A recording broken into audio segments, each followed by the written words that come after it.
Maya? Maya. At the end? Maya. Is it Mia? Maya. Mia? I'm just going to let you keep saying it both ways. This is fun. Welcome to Behind the Sins, presented by CinemaSins. Welcome to Behind the Sins, a weekly look at everything going on inside the world of CinemaSins. I'm Aaron Dyster, and this week I'm joined by fellow Bafflegabbers, Jonathan Watkins. Hello, hello. And Ian Whittington. Well, howdy. There was like a freeze, so I don't know if you said something before that. What was that even? Did I freeze? I don't know. All I heard was, wow. Yeah, it was like there was half like a of long something. pause, and then you were like, wow. I said, well, howdy, but you only got the, well. Yeah, we didn't get all that. Got it. We write for CinemaSins and TV Sins and do various other things inside the CinemaSins universe as well. Good luck editing that, Ian. It's not going to make any sense. It's going to sound great on your end because it'll sound fine. I'll just put an actual bark in. That's right. I thought it was like a rough, like it was like a second rough, or like you were like rough. Yeah, I had no idea what was going on. Nope. There was a long pause and then just a. Oh man, this is great. I'm excited to talk about the content this week. We know that's why you're here, so we're going to get right into it. Let's get into the SinSide Scoop. What's he building in there? I've got a secret. Pay no attention to that man behind the curtain. This is a true story. We're going to take a look at the videos from the week, the process of sinning them, how we felt about the stuff we're sinning in general. Kitchenaid, the commercial. Man, you should have said Chuck E. Cheese. That would have been hilarious. Chuck E. Cheese commercial this week. No, KitchenAid Makers commercial. I wrote on this one. Okay, good. What is this? Listen, I don't know. Everything. I thought about watching the actual commercial to see if I understood it better, and I did. No. It was like, no. No, I don't know what it'd help. It's a PR commercial. Like, it's one of those commercials where it's like, we're the company that brings you all the stuff. And we make. So you're just buying all these random things from this one company. Mm-hmm. You need it in a kitchen, you can get it from us. For the makers. And I'm just like, makers? That was probably my biggest problem with this commercial was this idea of maker culture, which I love, by the way, especially if you hang out on Twitch at all. Like, there's these really genius channels of people just making incredible stuff and sculpting and, making leather stuff and, whatever it might be. There's all these talented artists doing this stuff. But cooking is, if you're going to call cooking making, isn't everything we're making a podcast right now. Are we makers? Like, I'm making carbon dioxide. That's right. It is. What I'm I saying. created spaghetti. Did you? It's interesting. I thought that was... Well, like when I make spaghetti, that's how I'll start phrasing it. Look, Correct. I created spaghetti. Yes. And according to this commercial, that is exactly what it's saying. So there's also Maker's Mark, but that's a different thing. That is a totally different thing. But it's tasty. There it is. So I hear. I don't know that I've ever had. Is that a bourbon? That was my drink of choice when I drank. Is that a bourbon? Is that what that is? Yeah. It's Kentucky Got a bourbon. really cool little stampy thing for the lid. It's a whiskey. It's a bourbon because it was made in Kentucky. You know all about that, right? Like, that's if it's whiskey. It's in Tennessee. It's whiskey. If it's bourbon, it's in Kentucky. Yeah. Although it's not whiskey, It's unless all it's from whiskey. Scotland or Ireland or Wales, but not England. Fair enough. So I don't blame either of you for wanting to talk alcohol instead of KitchenAid because this commercial is terrible. Yeah. I did want to mention the only other thing in the commercial where I just looked at it and went, what are you thinking is that top shelf mixer? Yes. That mixer that is like 8 feet in the air. And I'm just going, what? Who stores their mixer? It needs a ladder to get their mixer down, of all things. Maybe a light bowl or something, but you're not putting like heavy kitchen equipment on the top shelf. Like, The only logic there is if it's something you use so irregularly and so infrequently that you don't need it to be close to hand at all, but it's still a hazard, and if you're a maker, you should be using it all the time. That's right. What about you guys? Ian, what were some of your thoughts? Chef Keil O'Neill was straight away just gorgeous. Thanks. So good. And I haven't seen a pepper this misused since Iron Man. It was so good. Yeah, it was great. I'm just happy that I watched the right commercial this week. Right. Yes, exactly. Jonathan, what about you? What did you think of this? I had the Chef Kill a Nail too, but I knew Aaron wrote this without knowing he wrote it as soon as I saw the dishwasher etiquette. Because he's mentioned that on the show. Yep. And I will tell you, though, those dishes were rinsed. Rinsed does not necessarily mean you scrub. I assure you those dishes were rinsed. You do. You assure me. There were chunks of food on there. No, not chunks. It was spots. That was spots. You wouldn't leave chunks of food on something that you put in the dishwasher because then food would just get in the dishwasher and could clog up everything. No, that's what the filter's for. Filters can be clogged. Just put an entire pizza on there and see how it works, Aaron. Okay, listen, nobody is advocating putting a piece of pizza in there. You throw as much food in the trash as you can. You do not run water over the dish at all, and you put it in the dishwasher. This is how you do it. That's how you do it. That's how 99.9% of the people don't do it. No, you are so wrong. And also, if you guys want to be the ones killing the planet, that's fine. But if you want to save the planet, quit wasting water. Those dishes were rinsed, though. They had water on them in part. Like you could see the water on some of them. Well, then I take back the sin removal. Let's go re-edit. We'll re-edit it and make sure. So. Anyways, we could go over this. Listen, you should never run water over your dishes before you put them in the dishwasher. Don't listen to Aaron. Speaking of crap that doesn't matter, Hawkeye.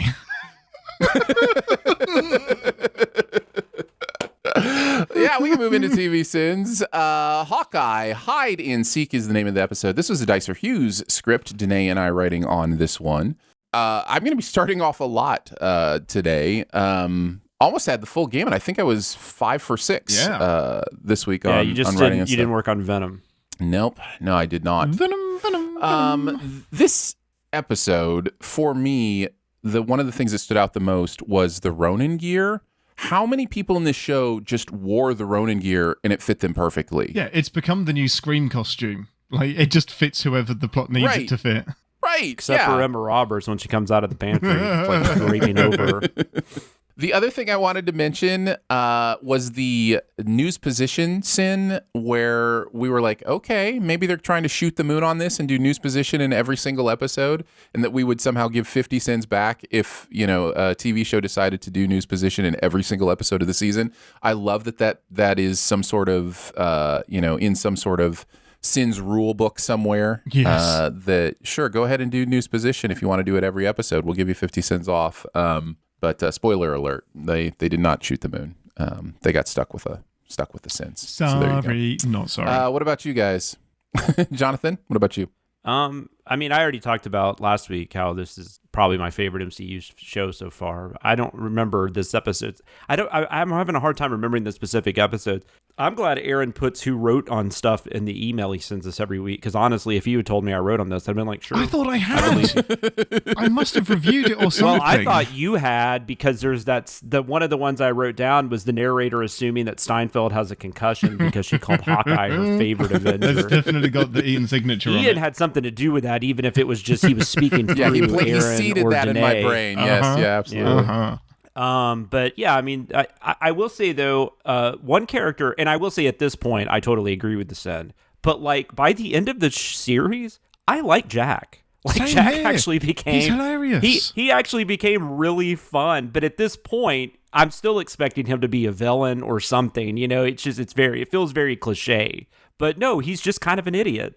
He's just kind of a rich idiot. And actually, he's not even rich. His dad was rich or whatever. And he knows it because he's always like, how could I be a fraud? I've never worked a day in my life. I don't need money. He's got fencing equipment just on hand, and it's amazing. I did guess Danae was involved in this one. There's the forbidding donuts sin, which I thought was great. Mm-hmm. But my favorite sin. Well, okay, a couple. I loved you guys putting in what it was actually texted. Yes. Did you guys actually did one of you take the time to? Yep. Yeah. So we both wrote that sin. Wow.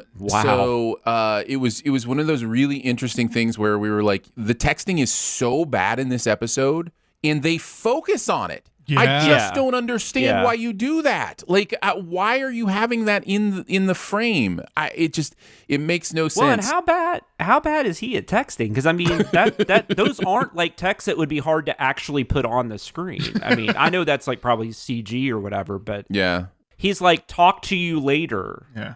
And it's like he types in like 80 letters or something. He just taps the same letter like 5 times in a row. Like it's clearly they didn't know that their thumbs were going to be on screen. If you told me Jeremy Renner had never used a cell phone in his entire life, I would 100% believe you. Yeah. I would say that is correct.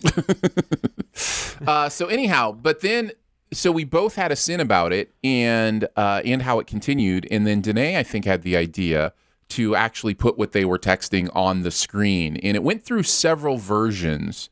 And I like where we landed on it. But yeah, that was a lot of fun.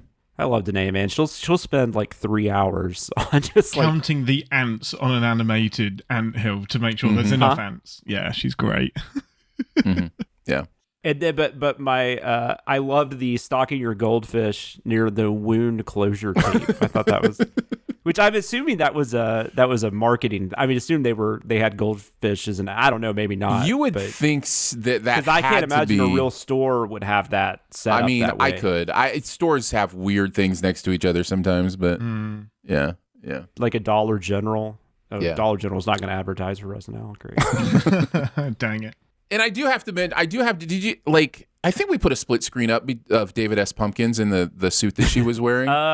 Did you put a? No, I mean, I don't remember. I don't think there was a split screen, but it did look like David S. Pumpkins. So the David S. Pumpkins suit, like it's so crazy how similar it is. Regardless, it looked cool on her. Absolutely, I don't even know it looked great. I thought that's what the sin was actually going to be. Like, what are we talking about here? She looks amazing. No, she does look amazing. All right, let's move into the Book of Boba Fett. Well, that's right. Fuck Ian and whatever he has to think about Hawkeye. I'm sorry, Ian. Ian, what did you think about this one? Jeepers creepers. I don't think he deserves to be in the Avengers, but don't just overlook me.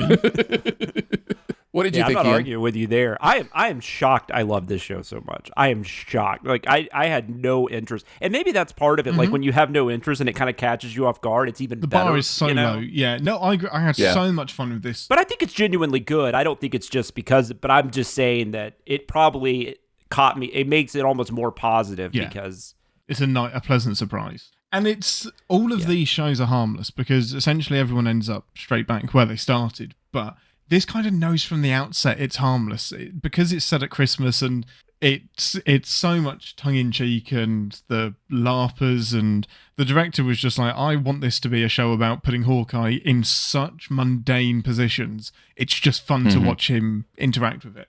And I like that, and I think Hawkeye's kind of ineffectual enough to make that work and to make it fun.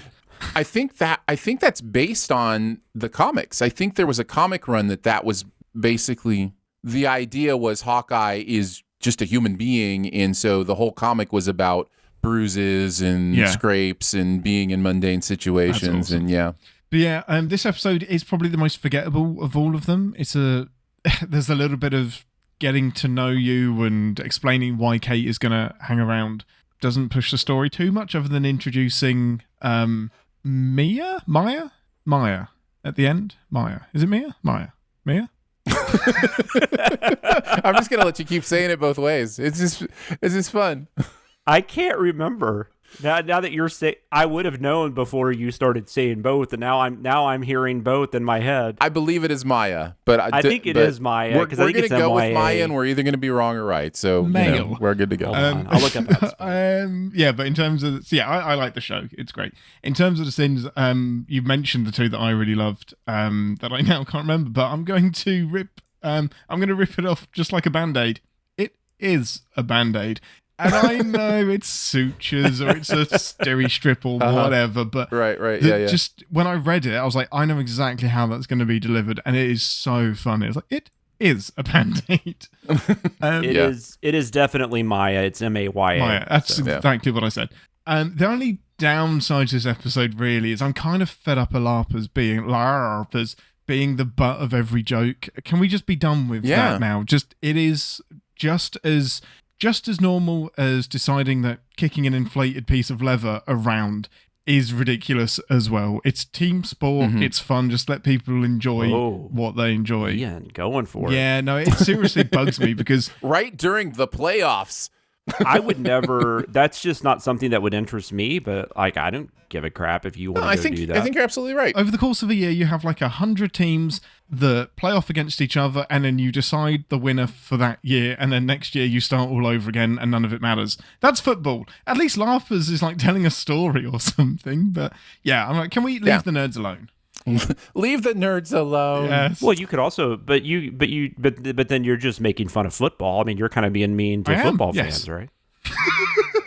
So how does that work exactly? Now, it's only because I'm picking on the bigger person. So football has loads of fans, all of the money. Right, you're punching up. Exactly. You're punching up. I'm not punching down. You're hitting me and Aaron. Hitting the LARPers is punching down. That's a great way of putting it. I would never hit a LARPer. I will say though, Role Models is one of my favorite comedies from the past like 20 years, and I feel like they kind of, even though they do make fun of LARPing in it, I think they also kind of like have fun with it. I don't know. Have you seen Role Models, Ian? When it came out, not since. Barely remember it. I don't think the problem is acknowledging that there is a societal or cultural stigma towards nerd activities, quote unquote, that idea. Like, I don't think that's a problem as far as like saying that or making a joke about it or acknowledging it. It's beating it into the ground that becomes the problem. For sure. It's one of those things where it's like, we get it already, LARPers are a tough group or whatever. So did you see somebody actually asked if that was, like, they said at first they were thinking that you were just having a hard time saying it. Everyone in the comments. Yeah, because they were referring to regularly or whatever it was that you said you had a hard time with.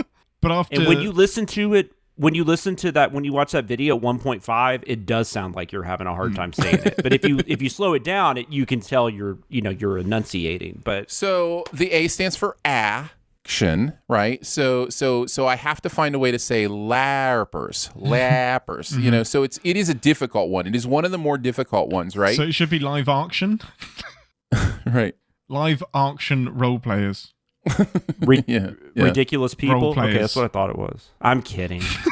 It's really impossible not to make fun of it now that Ian says he doesn't like people making fun of it. This is the most contentious episode of BTS we've ever had. Jonathan is on point. He's like getting defensive about dishwashing and football, and he's just putting us in our place. No, I'm not defensive about football. I mean, football is silly. I love it, but it's silly as hell. Yeah. I was just saying, I thought it was funny though. You attack somebody else to say, "Don't attack me." Oh, yeah, it was just kind of, it was a funny. Ad hominem attacks are the best. It's a great way to make your argument. I like that philosophy a lot. And then once Ian says he's very sensitive, how do you not make fun of it at that point? Because it's too much Miles fun. O'Brien, like he was on the flagship. Miles O'Brien. He would not have been a LARPer. Back to the pronunciation. I genuinely want to know from you guys. Bashir would have been. Yes. Back to the pronunciation. Do we need to take time, guys? Do we need to? We need to take a few seconds. Holodecks were LARPing, right? Yeah, it's holodecks. I never is thought LARPing. about that. It holodecks were LARPing. It is 100% LARPing. It's just cool because everyone's doing it.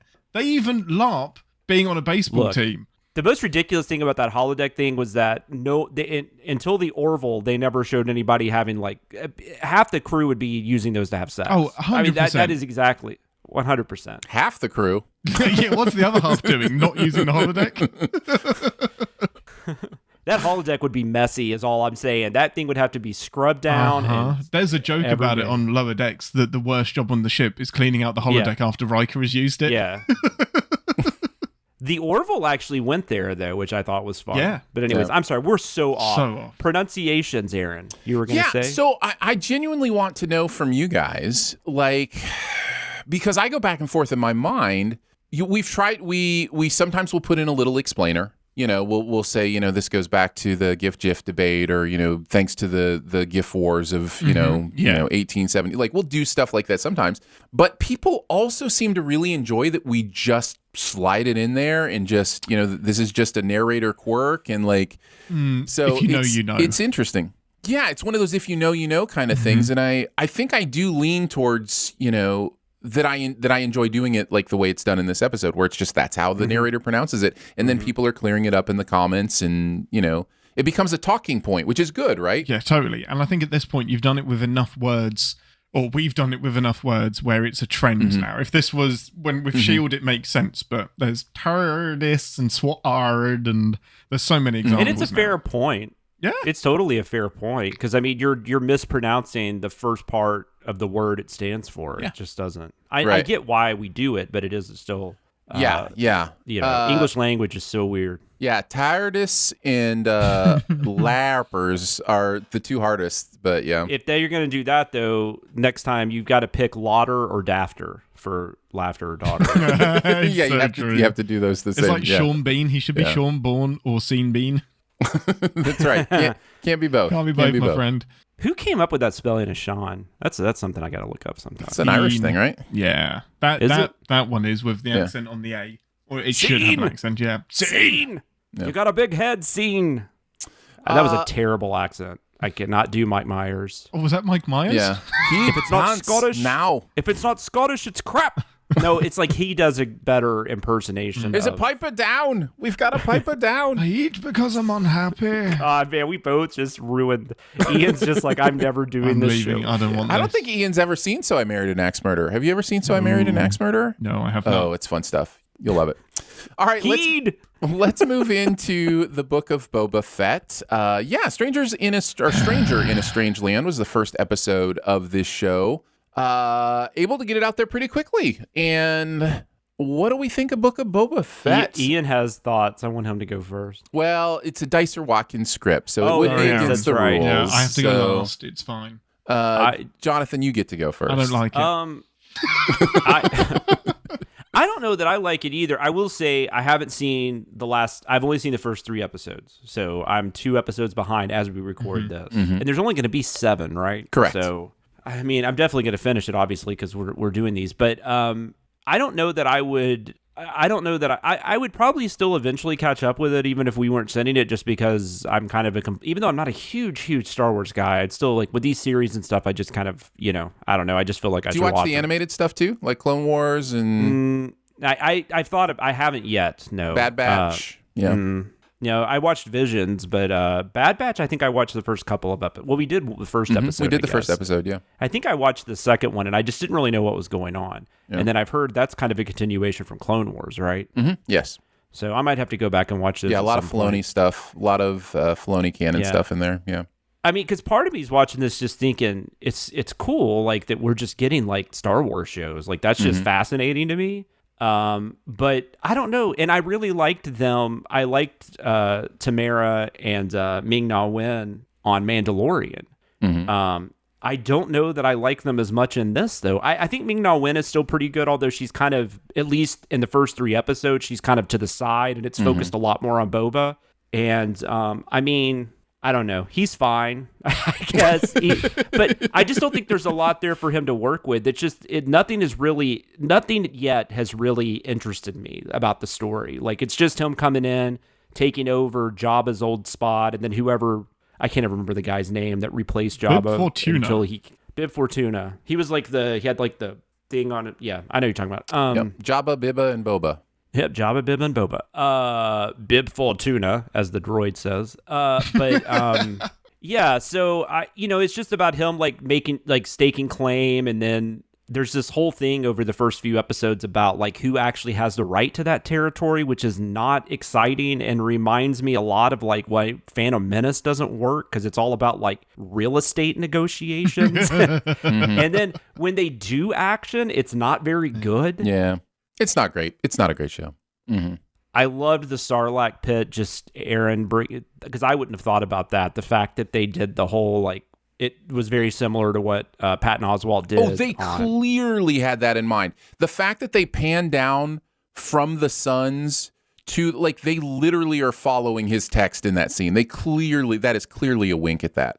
And but also just and then we send that the fact that they even showed him getting out of it, because I was just like, I don't want to know this. Like, I mean, like none of like you don't have to give us answers to every single thing. Like it's just like if 24 went back and like showed Jack going to the bathroom, because like people are like, when does he go to the bathroom if he's running around for 24 hours? I mean, that's kind of what I don't know. Maybe that's a weird comparison. I actually think it's a fairly apt comparison. Yeah. I like it, actually. That's because what you're talking about... People did complain about that. Right. Like, what you're talking about is taking fan complaints or fan suggestions and going, guess we got to do that. Like, that is the negative side of fan service, is like the over-servicing of fans. It's like, everybody wants to know how we got out of the Sarlacc. We better show it, kind of thing. So that'd be like if every Friday the 13th film had like a detailed way of showing how somebody came back to life. And when they did do that, it was always stupid. Like, you had a dog pissing on a grave and then Freddy popped out. It's like, whatever. And that did happen in a movie for people who haven't watched Nightmare on Elm Street sequels. I like how specific you were, Aaron, with the 1934 Brewster Town Car. Have you looked it up? That felt like there was a story. I do have that in my keeping tabs, but we can talk about it now because I got plenty of stuff. But I specifically searched for a car grill that looked as much like the Tuscan mouth guard or whatever you want to call it as possible. So what was it, a 63 Brewster? I thought it was. I wrote down 30. Yeah, it had to be 63. I don't know why I wrote down 34. Maybe it was. But yeah. Anyways, it's the 63 Brewster. If you look at that, like the headlights are almost like exactly like the eyes of the Tuscan, and then the grill is like this extended, mouth kind of thing. So, anyways, but yeah, it just cracked me up. Yeah, and then the only other thing, anytime I get to use that Kevin Bacon Trimmers outtake, I always enjoy that. I'm with you. I don't know that I hate it. We'll get to it, but it appears Ian really hates the show. But for me, it's bad from its foundation. It's trying to do something that I don't know that we need it to do, which is to retcon Boba Fett, who wasn't hardly in Star Wars anyway, so there's nothing really to retcon.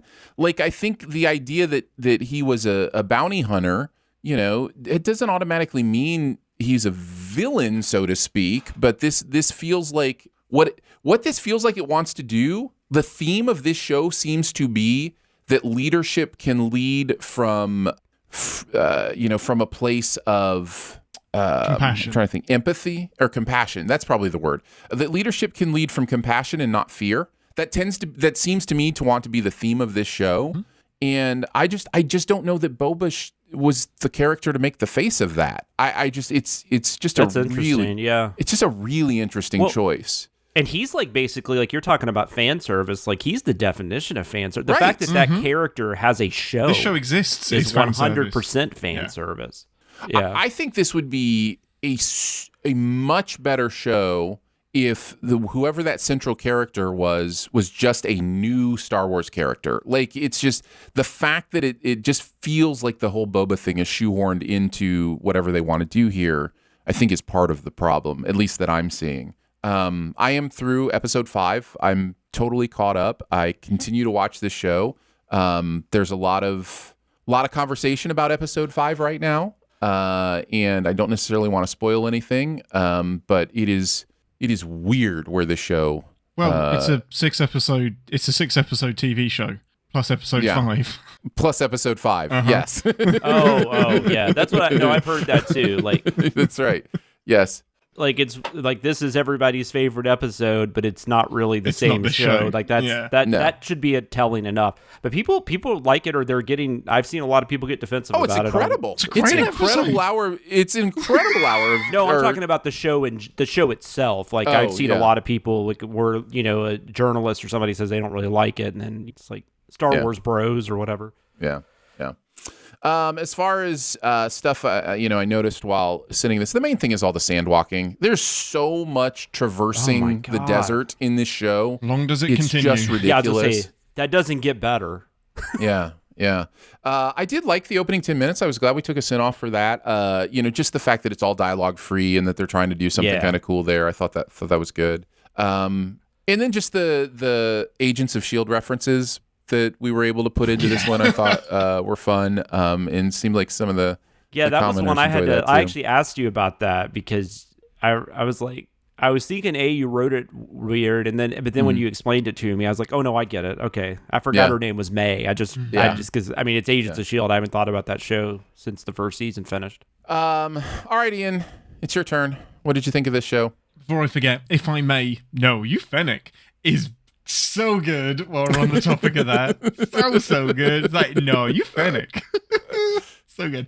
I don't hate this show. It bores me to tears. That's the biggest problem. I can't even... Yeah. It's not bad. It's gorgeous. Like, there are some outstanding visuals, like Dune-esque visuals, but then it veers into frigging ridiculous and then boring and then meaningless pew-pew action and crap fighting. I don't know how it does everything badly. Yeah, it's just really disappointing, and I think it's fascinating, but I don't hate it.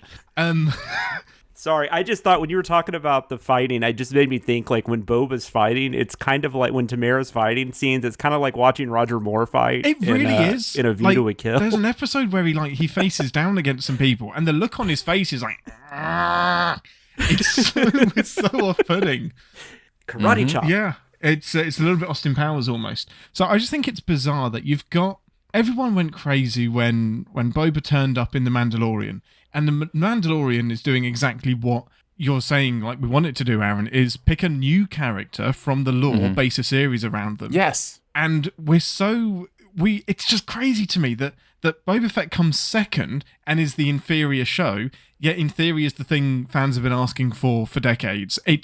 I don't know how you don't land this with the goodwill from the fans, and my biggest problem is this isn't what I want to see Boba doing. I have no interest in him being the leader of a tribe or being on frigging Tatooine again. I'm fed up of this dusty sand ass of a planet.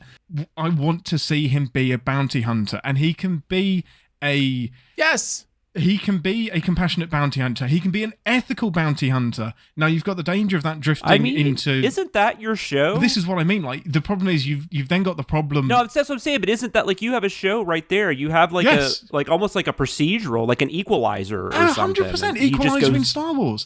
And you can differ it from The Mandalorian, because I know the fear is probably, well, isn't that what The Mandalorian is doing? I was like, kind of, it is, but you give him...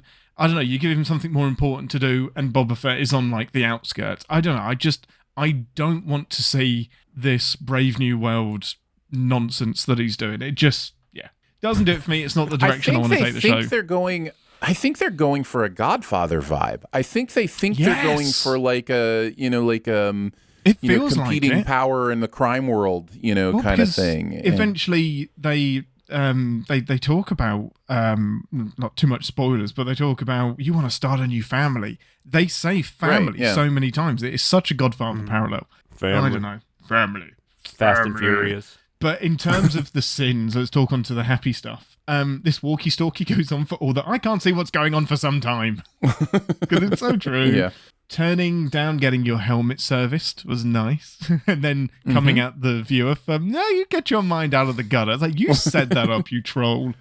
Tetradam Sandler. Tetradam Sandler was gorgeous. So good. That was a hard one to say. Yeah, that was like... Yeah. It was a hard one to write. I was like, I need to remind myself that this is a note about Adam Sandler, not about whatever the word was.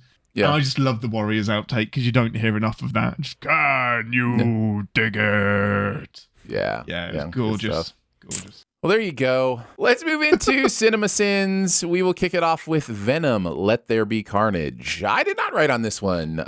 Scott Watkins did. Jeremy and Jonathan writing on this one. So, Jonathan, some thoughts on Venom and the script and all that fun stuff. Watkins. I love writing with everybody, but I feel like I write with Jeremy the least, so it's always like a pleasure to get to write with him. He also keeps a lot of my sins in, which I appreciate. But, I feel like that was an attack at me and Aaron. No, not at all. I'm actually kidding. It's probably about the same. I mean, I think most scripts end up about the same. But anyways, so the first Venom was interesting because when I saw it in the theater, I don't know if I was just in a bad mood or whatever, but it didn't really work for me. And then I remember Chris and I think, or maybe Jeremy and I sent that one. I can't remember. I sent it with somebody. I sent the first one whenever we did it. And I remember watching it at that time and like, wait, this is actually kind of good. Yes. Like, surprisingly and then I watched good. it actually a few times since then. And I got to tell you, man, I really enjoyed this movie. Like, this kind of felt, I don't know how to say this. Like, I like this, whatever this style is they're going for with this franchise, I love. And I hope they never get away from it. Because this movie made a lot of money, so I assume we're going to get a third one. I think most of it has to do with Tom Hardy. Of course. I think Tom Hardy clearly 100%. is just having a blast, and I love that he does the Venom voice, which I don't think my wife does because I just walk around the house going, Eddie. But like a turd in the wind. It makes me get brain freeze. Fuck this guy. But anyways, so I was really enjoying it. It was also nice to see Jeremy enjoyed it. Like he was actually, because when we took the sins off, that was all Jeremy. So he was having a good time with it. It's not great by any means, but if you can get on board with what it's doing, I think you're just gonna have a blast. That's my opinion.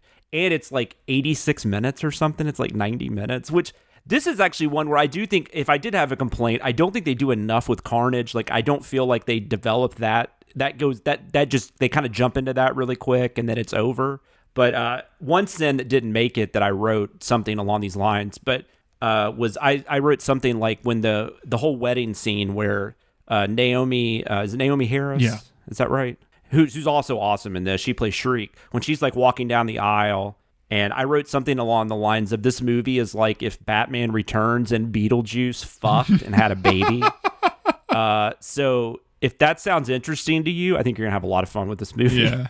I just want to say I did not Google tentacle porn. That was just something I wrote in the I don't think you have to. actually I think you Google get the idea without the Googling, yeah. Yeah. I loved the random sin that was written about the cranes in downtown Nashville, which I don't know how many people are going to get that, but that's hilarious if you live in Nashville. And I thought it was funny, too. I do want to point out, Jeremy recently tweeted out that everybody, like once he admitted that he liked singing, everybody is giving him things to sing. Yes. And he appreciates that. I just want to say for this one, though, he wrote all those. I did not write any of those. So I don't know why he was using this as an example. Maybe he forgot, but he did great, man. He was singing the Eagles, and that was so much fun. So yeah, no, we had a blast. It was. And I love he even gave us send for the fact that there's this awesome scene, and he said, I'm sending the fact that most of you probably stopped watching it by this point. Yeah. Like we were sending the audience for not giving it a chance. I don't know. I We had a wondered where lot of that fun one was with this going because it felt like a sin removal, and I was like, no, this is building towards sinning the audience.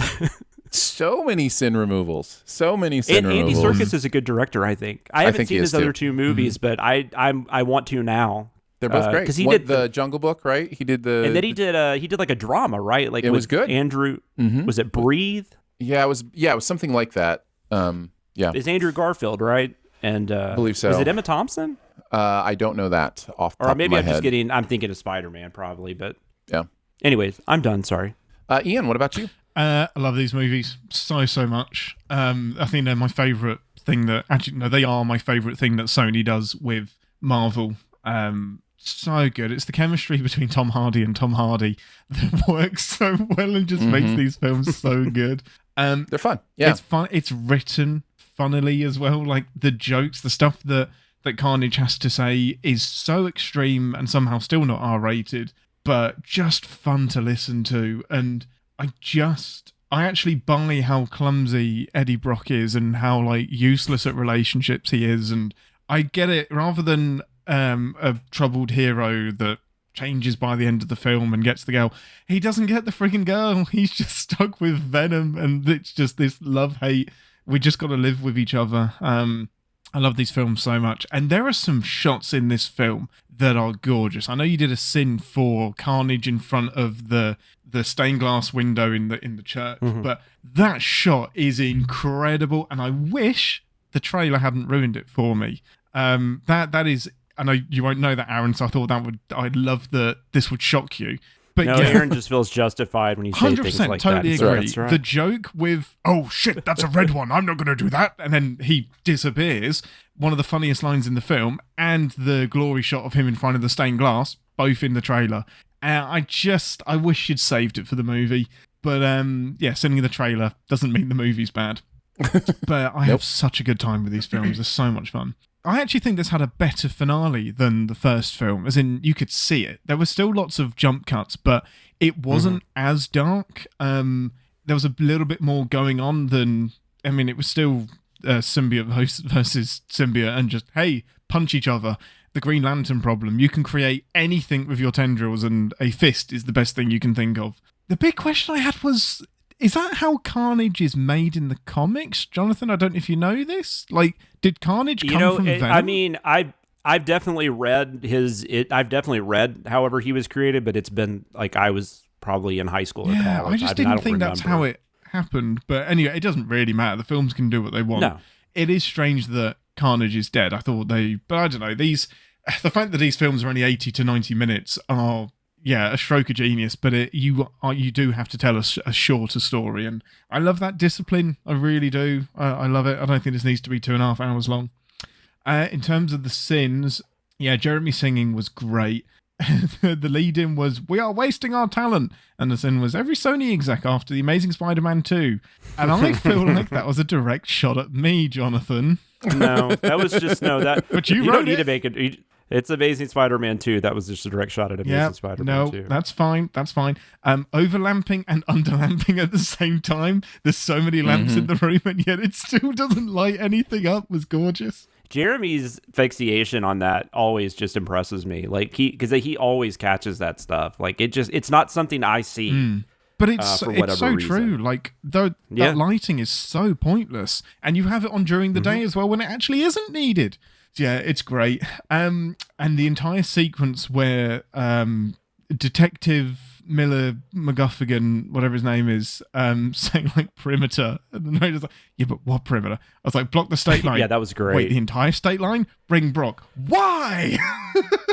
Yeah, it's such a great series. Bring Brock where? Makes no sense. State line? Yeah, I love it. Yeah, love the video, and there was a lot of surprise in the comments about how many sin removals there are, but it just goes to show, like, when a film gets us, it gets us, and I think pretty much the whole team likes these movies. Mm-hmm. Yep, I remember liking the first, and it strikes me that both of these movies are kind of the definition of low expectation, easy enjoy, have fun, get the important stuff right. And then the rest won't really matter. You know what I mean? Like there's just Don't worry too much about a multiverse and an extended thing and cameos. Just let it be what it is. Yeah. So I enjoyed it as well, and pretty much for the same reasons you guys have mentioned. I think the only ones you didn't mention as far as sins go, I loved the exploration. These are some of my favorite things. The exploration of the idea of when to get off the roller coaster, like finding a place to get off the roller coaster is like, well, there's one place. There's only one place you get off the roller coaster. What is this meta? Like that is such a brilliant exploration of a metaphor that has been used. The making up of the Ariana Grande song, where it's like, this sounds like an Ariana Grande song, and then he just sings the words as if Ariana Grande was singing them, was so good. I was a little bit sad, and I just it's just the ship has sailed. It's okay, Aaron, but we had the word nonplussed in this script, and it meant like unaffected, and it made me sad. It made me very sad. Was that deliberate? But that's what it means to some people now. So I don't know. I didn't write that one, so I couldn't tell you if it was deliberate. No. I think that was Jeremy. At this point, Aaron, you're just begging the question. How dare you? How literally dare you? Literally, just about how this universe, though. I do think they have a chance. I really hope like the theories, that a lot of fan theories about maybe Garfield is going to be involved in this universe. I want that awesome. So bad. I want it so much. I don't want to. I'm trying to say this without giving anything away. I don't think this Venom would fit. Like I don't like because people say they'd want him in the MCU, and I'm like no, because like these movies are so different than those, and like I think you could bring in Garfield and just. Yeah. Do whatever you want. Especially the Dark Garfield that basically admits to, I started killing people. Yeah, interesting stuff. All right, let's move into Paul Blart Mall Cop. This was a Dicer Whittington script. Ian and I writing on this one. Ian, go off. Go off, gosh, son. damn it. Ian hates content this week. I am going to open, not controversially, but differently with 2 comments. So the first one, this is from the video. The commenter said, I have hypoglycemia as well. Had someone doubt me because I wasn't as fat as Paul Blart. The next comment is, I remember telling somebody that this movie made me feel bad when I was a kid, and when they said why he's the hero. And there are so many comments that are basically, people called me Paul Blart when I was at school. People call me Paul Blart now because I'm an overweight mall guard person. And this movie wound me up so much because you can say it's harmless, you can say it's just another funny film, but these things do damage, and you can make films like this and not have the overweight person or whatever is going on be the butt of every single joke. So yeah, that pretty much sums up how I felt about the film. You can also have weight-based comedy that isn't about, the punching down at the person who's overweight. Like, I don't know how you feel about Farley. Farley certainly did some weight-based comedy, but it always came from him as a, like, this is my body and I'm being silly with my body kind of thing. I think if, Fat Guy in a Little Coat that he sings to David Spade and Tommy Boy, or the Chippendales, or the Chippendales skit is a great example. Like there are ways to be like, yes, I realize I have more adipose on me than a lot of people do. And therefore I can, move my body differently, or it can look funny in different ways. Like there are subtle ways to own that I think can be funny and you can use for humor. Overall, though, I think being unaware of how people especially struggle with body image and cultural things and all that kind of stuff is, that's where that blindness is dangerous. It never feels like Kevin James or Paul Blart is in on the joke. This just feels like we're laughing or trying to laugh at him the whole film. And yeah, that's totally the difference. And when it came to sinning it, I remember we talked during the process of this is hard because we felt like we were repeating ourselves, because that's exactly what the movie does. It hits us over the head with the same joke. And we have to acknowledge it. And there's only so many times we can say, look what they're doing here. Isn't that mean? So it became quite a tricky film to sin as well. But reading the comments, I was just really glad that we did, because so many people were saying, thank you for sinning this. This is exactly the issues I've had with it. But yeah, in terms of the sins, Vava-Voom enhanced cliche. I mean, Zoom and romance cliche. I mean, Woom in my pants. I'll leave. I'll stop. It was great. It caught me off guard. Fuck off, you creepy harass hole. It was great. I'm going to use that. Amy, is that Amy? Yeah, is trying to hide the phone. It starts to vibrate. She slips it under her leg. This hardly seems like the time or place for this. That's not where the scene was going, but it's where I took it. And just wanted to mention the snot rag sin as well, because my mum basically wrote that sin from the course of years of my dad having a handkerchief and using it far too many times and then putting it back in his pocket to then let it crust up and use again. And mum would just insist on, will you please let me wash that snot rag? And he's like, no, I like this one. And then just how many people in the comments had similar experiences. I am not alone. Many people had fathers. I've never understood handkerchiefs. They're great. And sometimes, and then people will offer them to you. And I'm like, yes, no. My dad did this to me as well. What is that? No. Oh, your nose is running. Would you like to take this? No. I'm like, how long has that been in your pocket? Hey, do you want to use my Band-Aid that I have on my arm right now that has blood on it? It's great. I will wipe it with my hand, and I will wash my hand as soon as I can. I'll go to a public restroom and grab a tissue like a normal person. Yeah. Yep. I don't know. I would rather sniff it and it go into my lungs than use your handkerchief. But yeah, that's all from me before I burst a vein in my head. Yeah, this is Fat People Are Funny, the movie, and I think we hit it hard. We could have hit it a lot harder and probably still been okay, but we are trying to be a comedy channel. It's not as no, we try not to be repetitive either. Right. We're trying not to be repetitive, and also, it is not the point of what we do to be, some sort of serious cultural watchdog. We love slipping that stuff in, but we want to make you laugh first and foremost. And hopefully we slip that stuff in ways that are funny, like the idea, much like a stand-up comic might say something that's meaningful or serious, but do it in a way that'll make you laugh. The other thing I really wanted to bring out that was the other thing this movie did over and over and over again was just how, I don't know if I've ever seen a movie with this shallow of a female lead. There is nothing. Goodness. I was flabbergasted watching how the movie treated her, and she exists for the men in this movie to ogle and to desire, And her response to that is always, oh, thank you. Oh, hi. Oh, hey, okay. Oh, like she is given there's nothing about her character that has any kind of like personal drive or directive. She exists as this thing for, Paul Blart to have a relationship with. So yeah, there's just so little we know about her because it's really just all about, Blart rescuing her at the end of the day, and going that route. So yeah, that was annoying to me. And then I wanted to mention the JFK joke, which was just that Ian wrote, because that was just perfect. Kennedy, right? Just so perfectly done. But yeah, this is a terrible movie. This is an absolutely terrible movie. And I didn't find it funny. And there's only so many ways to be like, you're not funny. This is offensive. The things that you think are funny are not funny. So yeah, it was a little difficult to write. Jonathan, what about you?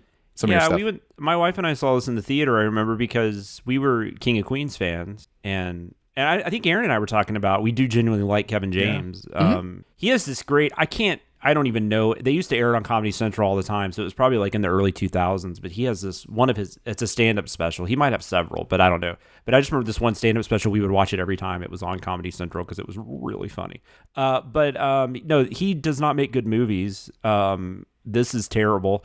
I didn't like it then, and then I had to watch it because I was a reviewer on this, and I was like, oh yeah, this is definitely the garbage I remember seeing, 15 years ago or whatever. But everything you guys hit on is correct. This is why I don't really like Happy Madison movies. They just, for the most part, they're just so mean-spirited. I mean, I'm not, and like all of these people are talented. Like Sandler can be funny, David Spade can be funny. Rob Schneider can even be funny. But I mean, we've seen them on SNL and other things, being funny. But all these movies, they just seem to be really just mean. Just rely on the same tropes over and over again. Yeah. But this movie was a hit and even got a sequel, which I'm happy to say I've never seen, and I hope to never see. The only thing I remember, have you seen it, Aaron? I have not. Oh, I didn't know if you had to watch it for reviewing purposes. I don't think so. But I just remember the scene in the trailer where the horse kicks him and it he flops over. I don't know. Anyways, that's a whole other thing. But as far as the sins, you guys already talked about the handkerchiefs. I love the bad guys have tattoos, kids. Never trust them. That is a weird movie thing. Oh, for sure. I've never... It came up in the Princess Diaries as well. Like, Mia's mum is like, hey, do you know, he doesn't have piercings, he has hair, and he doesn't have tattoos. Yeah. I was like, great, thanks. Yeah, tattoos and piercings have been a way to represent the evil people. Well, and it really is in that moment where he does the evil turn. It's like, let's show the tattoos, and he takes off his jacket, just like I think the sin was like a bad Mr. Rogers or something doing the outfit change. And I just and then I also wanted to mention just kind of a little bit behind the scenes on the reviewing process. When I went over the script, one thing I did suggest, because it's interesting when you read stuff, you can't always see it visually, especially if you weren't the one that wrote it. Right. So the running gag of they're really going to be a lot of this isn't their sins. There's, I think, 3 of them. There's 3, yeah. I suggested only putting 1 in because I was like, I don't know. This feels like you're just hitting the same stuff, and I know that's the point, but I just wasn't seeing it. And you guys said, or Aaron was like, I really like him. I was like, okay, because I don't, it wasn't something I was willing to die on a hill for. Right. But I just, for whatever reason, they weren't hitting me. But I'm glad you outvoted me because I thought they were great. I thought they worked out really well. Yeah, Jeremy delivers them really, really well. Yeah. So sometimes it's nice to just even let it go through, and then we can, we can change it in the editing process if we need to. And then I just liked when the narrator got so irritated, he just, fuck this movie, fuck it right in the glass. This works. Fuck this movie. Fuck it in the glass. Fuck it right in the glass might be a saying that I use many, many times in my life.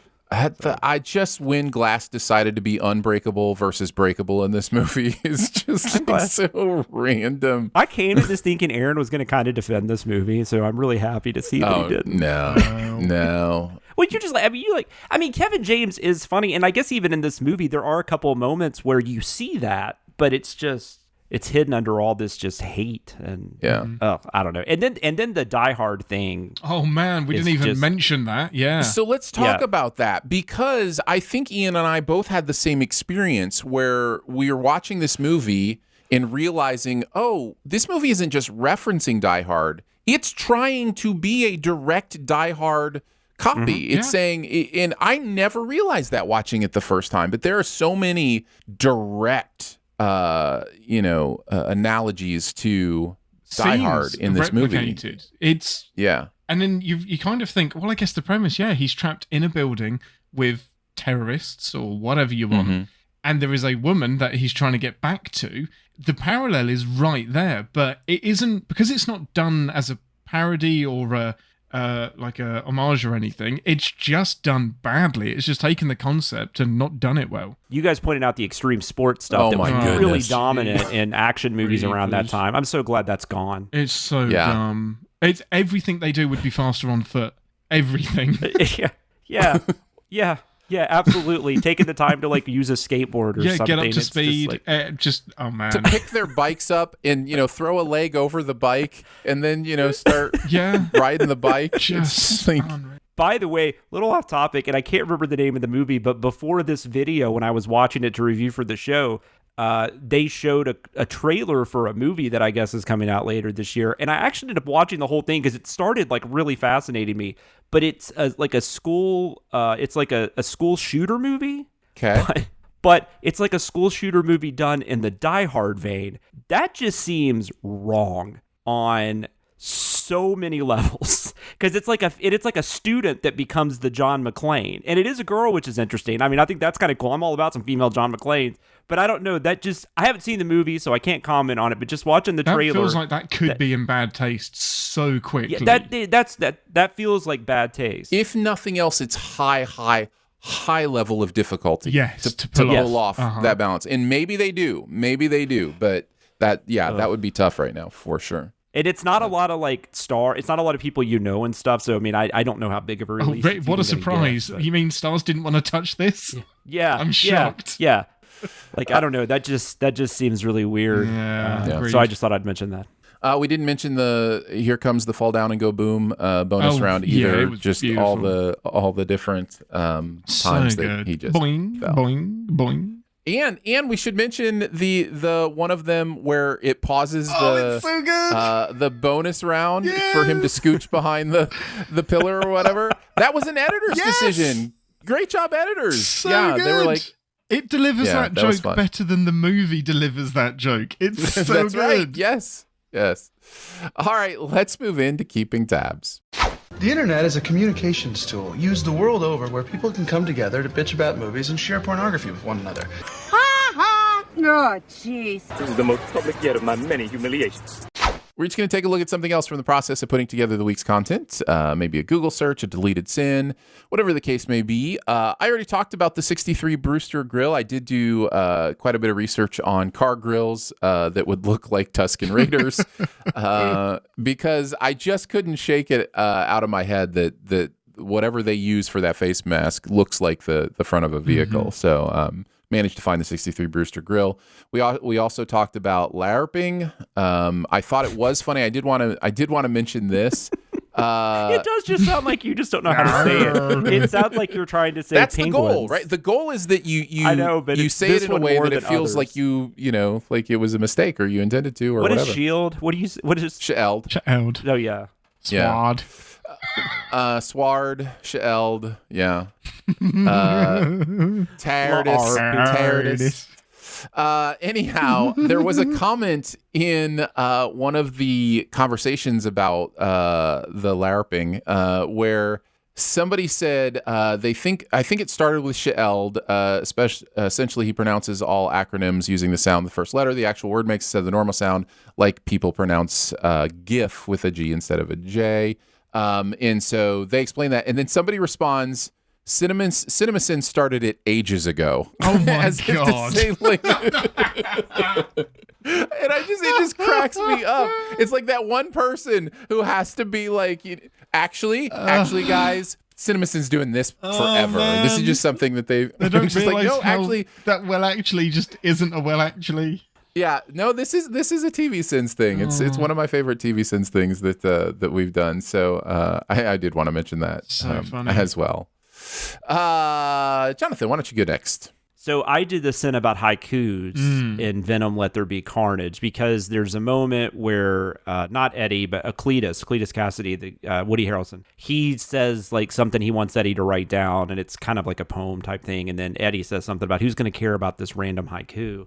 And then what I didn't really know what I was going to go with. I knew the syllables were off and stuff, so I looked that up, and that's what I ended up going with. I just called it out for not actually being and then we did like an Eddie doesn't know haikus or whatever. And but one thing I came across while I was looking up haikus was I came across this website that had funny haikus. Nice. And so I'll read you some of those. Are they dirty? No, not really. So Ian the first one is for cats. It's a haiku for cats. In the morning light, you sleep despite my meow. I stand on your face. So that's kind of the stuff you're looking at. Nice. Cat owners will know. This was one I thought Aaron would like, about writing a haiku. To end this poem, I need one more magic line, abracadabra. Oh, that's so good. 10 out of 10. And for bacon, that's too much bacon. Please just bring me some kale chips, said no one ever. I thought that was good. And for birthdays, for your birthday friend, I wrote this haiku for you. Worst present ever. And that's the beauty of haikus, is that the comic timing is so baked into the haiku. You just got to stick some words around it. It's so good. Yeah, that's good stuff. Ian, what about you? So both of mine were Paul Blart related, and you know when films will often make up a brand or something. Like there's Find It in Carnage, isn't there? There's some kind of Google equivalent, and the duet dating thing that was in Paul Blart. I was like, Blart. That's got a trademark on it and stuff. And I was like, I wonder if that's a thing. And it is. Like, there is a company called Perfect Match. They're still going today, and their entire business model was based around putting their dating service inside movies and media. So it appeared in multiple movies. So there's a 2005 film, Must Love Dogs, with Diane Lane and John Cusack. It appears in Dr. Phil multiple times. It's in How I Met Your Mother. It's in, obviously, Paul Blart. It appears like their entire business model was, hey, let's set up a dating service, and the way we market it is by getting films to use it on their characters. And that just fascinated me, because I was like, what a unique business model. And they're still going today. They were sold. So it's an actual service, though? So perfectmatch.com is an actual service, and it uses its proprietary duet algorithm, which matches people based on basically a personality Myers-Briggs personality matching questionnaire kind of thing. And yeah, that's how you get together and find your perfect match. But I just thought, what a clever marketing scheme. That is cool. I know that How I Met Your Other episode, because Ted goes to it, the main character, and they can't find a match for him. Like he matches with no one. No, because he's so bland.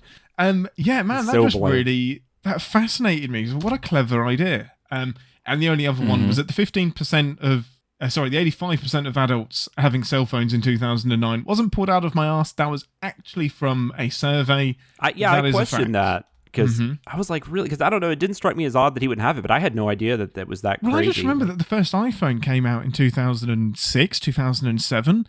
This is in 2009. If we had smartphones, the man must have had a Nokia 3310 or something. Like, I got my first phone in 2001. So it's crazy to me. I feel like I was one of the later ones to get my own cell phone, but it was still like 2005. Yeah, exactly. Just so weird that an adult with a child, especially in the job that he's got as well, wouldn't have a cell phone. It's just, it was plot convenience. By the way, I don't know if I just misread this, but the whole time you were talking about a matchmaking service, Aaron had this look like he does not like dating services. He was just like, no, I do not approve. People trying to find happiness. I have no comment on dating services because I haven't dated in the era of dating services. That's what I was confused about. Like, you wouldn't even know. I have no way to have any kind of educated opinion on that. I could have my own. I don't either. I've never used one. I could have my own ideas. Like I could talk about the idea of real life experiences versus digital experiences, but I'm sure there are incredible relationships that you have started with digital experience. Of course there are. There are incredible relationships that started with arranged marriages. Like it's like there are many different ways that people can meet and statistically, if enough people do it, it will work at some point. Right, yeah. Let's move into the comment section. I want to know what I appreciate your honesty. You're a real straight shooter. You are the ones who are the ball lickers.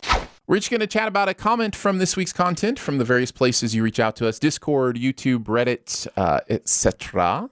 Ian, why don't you kick us off? I've got a great one from Hawkeye, which it's this, of course, because the sin is clearly not. Did you hear what she said? There's at least a concussion at play here, talking about Hawkeye being an Avenger, and someone in the comments just says, "You cannot come at my favorite Avenger like that."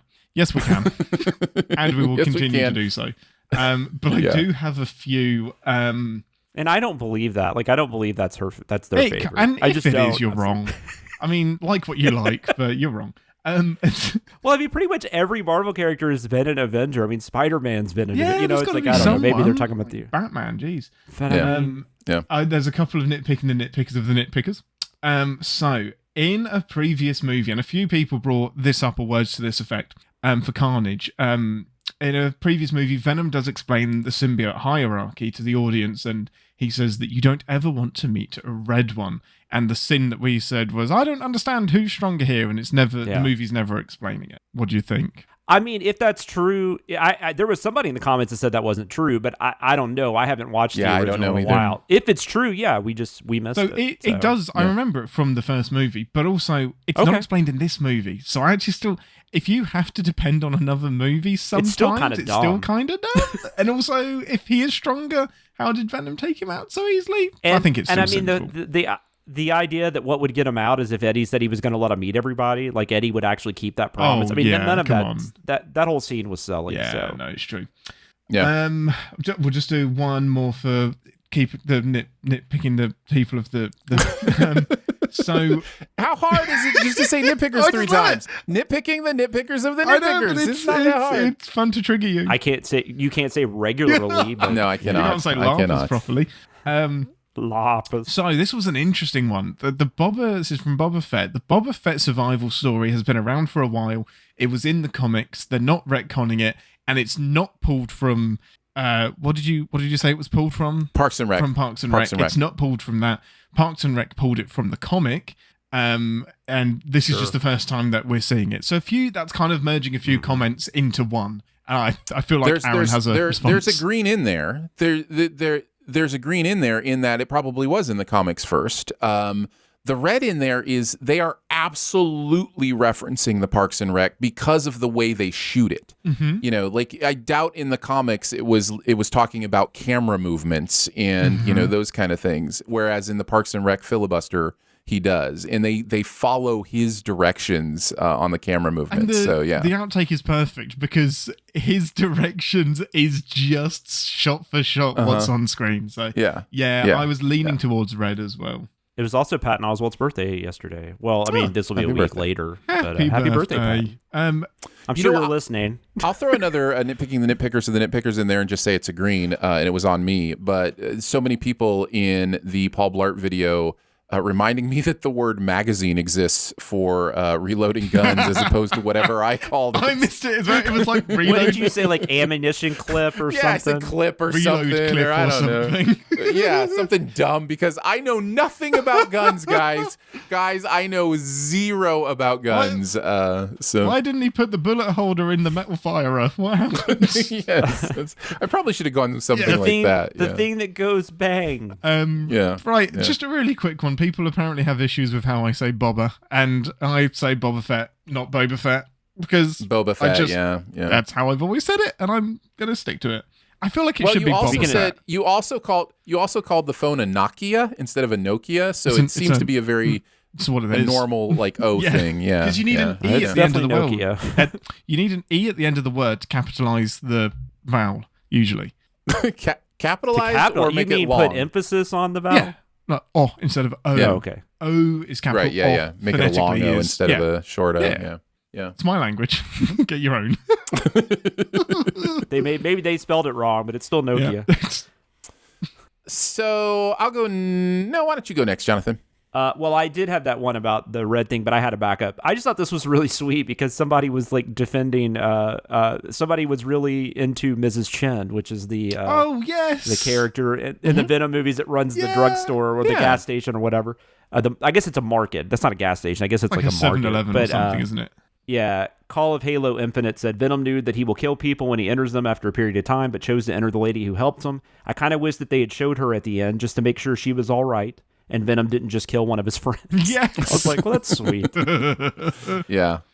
I hope Mrs. Chen's alive. She's sweet. I have one that I find hilarious and one that's not so funny that I'm going to talk about. The first comment comes from our friend Scott, who says, I would like to register a complaint. Dicer can't grow a mustache. Like... Ever feel targeted?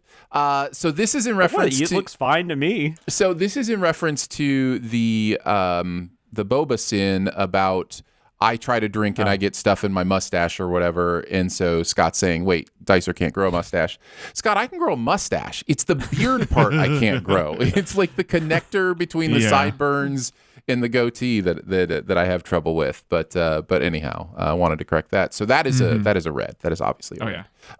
And then this one, man, this blows my mind. This blows my mind, and you're just going to have to believe me, and I can understand why it will be hard to believe me. Jalen says, 1,312 total sins in a movie about someone that wants to be a cop. I see you, CinemaSins.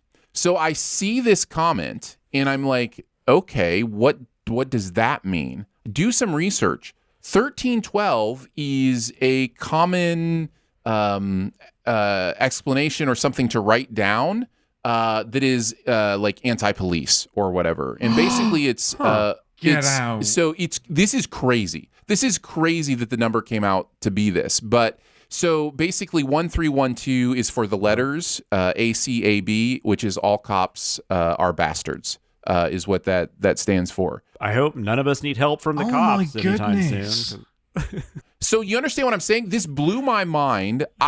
All I can say is I had no idea. But how could it not be deliberate? What are the odds of us landing on that? Right? That's what I'm saying. And I totally understand why you wouldn't believe me. Like, but it's just, that is wild that we did a 1,000 sin ad. We did a bonus. Like, there are all these things where it looks like we're trying to get to a certain number even. This blew my mind. Absolutely who's ever blew my listening mind. to someone who knows Aaron very well, I can promise you. 100%. Yeah. There's no, and I didn't know it. I mean, it didn't register with me. I've never heard that before. It would be unlikely if 1312 ended up as the sin total on any video, let alone let it be on one with a pseudo-cop in a video about cops. In a video where we use the phrase mall copaganda, we even use like the phrase copaganda, which, you know, so it's wild. It's just, it blew my mind. And again, if I hadn't looked it up, I would have never known, but you know. Wow. So that's made me uneasy. Yeah, we didn't know. That's really weird. Yeah, that's a weird one. All right, let's move into Beyond the Sins. To infinity and beyond. Somewhere beyond my wild history. To boldly go where no man has gone before. We're each going to chat about something else from the world of pop culture that we have seen recently, and Ian is going to go first. I finally watched Scream 3. Oh. So, are you doing this on purpose? Like you're watching them in descending order? I want Scream 3. But how did you even, like, was Scream and Scream 2 not available, but Scream 3 was? You know what's great? Scream, I had to rent it. Scream. You are so Scream weird. 1 and 2 is available on Netflix, and Scream 3 I had to rent. You're on the Sif Pop episode about the new one, right? Yes. Ian is? Yeah. I need to listen to that because I am so curious because that Scream 5 is what I'll just call it. Although I totally get after I saw it why they called it Scream. It makes sense. Mm-hmm. Yeah, totally get totally. it. Yeah, but that is so indebted to actually to the first 4, but really to the original in a way. Like when somebody popped up, you were probably like, who the hell is it? They explained it enough. The good thing about the Scream movies is that they word for word give you everything. They give you everything that you need, including Scream 3. But they tell you exactly but don't give what away. they're Everybody doing. should go listen to Sif Pop if they want to know Aaron and Ian's that was feelings fun on screen. But Scream 3 we're going to hear about here. Yes, I'm excited to hear what you thought about Scream 3. Scream 3 is a hard don't watch this. I did not enjoy it. I liked it more than Scream 4. So Scream sounds right. Scream 5 is the best of the 3 that I've seen. This was terrible, and I'm like, can David Arquette just not act? Is he just a bad actor? No, because he's quite good in the he's first good in the new couple. one. Yeah, he's great in 5. He's good in the new but one I'm just too. like, what is going on here? And it's the theme is that it's set on the film set of Stab 3, so that's the meta-ness of it, is that it's on its own film set essentially, and characters are killed off in the same order that they're killed off in the film. So that level of meta, I enjoyed. I thought that was pretty cool. But it's just bad. It's just badly acted, badly directed, badly everything. Comedy is not. It's not comedy funny. doesn't work. Like sometimes the stuff that Dewey says is so on the nose that it's like you're in an episode of Friends rather than a horror film. It's dumb. I'm just so angry at this film. I'm not going to watch Scream 1 and 2. People often cite Parker Posey as a positive in that movie. I love Parker Posey. I don't think she's very good in that movie, though. I don't know why. I am like the opposite of everybody else when it comes to that performance. Did you look? I don't know why you would have, but the most interesting thing about Scream 3, though, is the story behind it, because originally it was supposed to be set in Woodsboro. They were going to be filming Stab 3, but they were going to be filming it in Woodsboro. And it was going to have but what happened was Columbine. And so when Columbine happened, they were like, we cannot release a film that has murders with high school students, or it's in a town with a high school. So that's why they moved it to LA.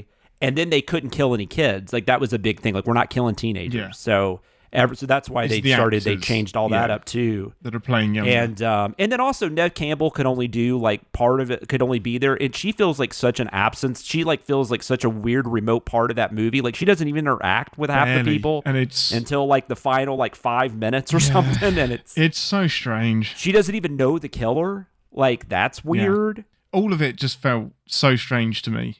I don't care if I give away spoilers. He has to introduce himself to 22 her. years old. Yeah, he's like Roman Bridger, director, and your brother, or whatever. Yeah, it's so dumb. And I guess this is the first time that I guessed the killer. So, I don't know, man. And that's not necessarily a bad thing, but... It was supposed to be 2 killers, too. The girl that was playing Sydney in Stab 3 was also supposed to be a killer, but they changed that at the last minute. And it actually makes more sense if she is a killer, which we talked about in the Sins video, which I don't think anybody can see now. But it is better than Scream 4. 100%. I don't think so. 100%. Totally. I disagree with that, actually. Yeah. But I don't love Scream 4, but I think it's more watchable than Scream 3. I just think, like, Jay and Silent Bob are in the movie. Like, what the hell? Yeah, what's going on? It is strange. So I may just leave it there, and it's kind of like The Thing. I've seen the Man, you're really going to love 1 and 2 now. So. You're going to watch 1 and 2 and be like, these are masterpieces. But yeah, I don't know why the urge came over me, and I thought, I love this. Please watch Scream 2 now. I can't. Don't watch... I've now done 4 and 5. There's no way I can't not watch 3 and elevate this to another level. So yeah. Yeah, now you got to watch 2. It has to be. It has to be. Yeah. And then watch the TV series, the 3 seasons. And then watch I'm 1. 45 before I see Scream. Oh, yeah, ancient, like a 45-year-old. Hey, I never said ancient. That was you, sir. All right, let's move into to my recently watched, which is Search Party. Have I talked about Search Party on the show before? I think you did last season, yeah. But this is the final season, right? Correct. So I haven't talked about the final season of Search Party. All right, then I'll go ahead and use that for my Beyond the Sins. This show is one of the most unique creations I've ever seen. It starts off as a fairly typical sitcom about 4 friends who are trying to find a kind of acquaintance that they're pretending was a close friend who is missing. And so they're on a search for this missing friend. But kind of the overall theme, and this stays consistent through all 5 seasons, the overall theme of this show is about narcissism, about how this idea of how everything is about me, everything, so when somebody goes missing that I kind of knew in high school, all of a sudden that means that I have to find them and I'm going to be a hero. And these are 4 kind of shallow stereotypes in many ways. And I think it's a really caustic satire on kind of modern narcissism. And I think it's brilliant. It's also hilarious. But what makes it so interesting, and weird is fine. I think it's because I think it's great, but it's also very strange, is how, especially after season 3, seasons 4 and 5 are just these. It almost reminds me of Archer, where like Archer was in a coma for a while, and each season was kind of its own weird thing. That's kind of going on here as well, and especially this final season deals with apocalyptic stuff. It deals with cult stuff. It deals with pseudoscience stuff. It deals with Jeff Goldblum is in the final season as like this tech billionaire, and he's hilarious. This is a high recommend from me. I think it's complete now. 5 seasons. They're all on HBO Max.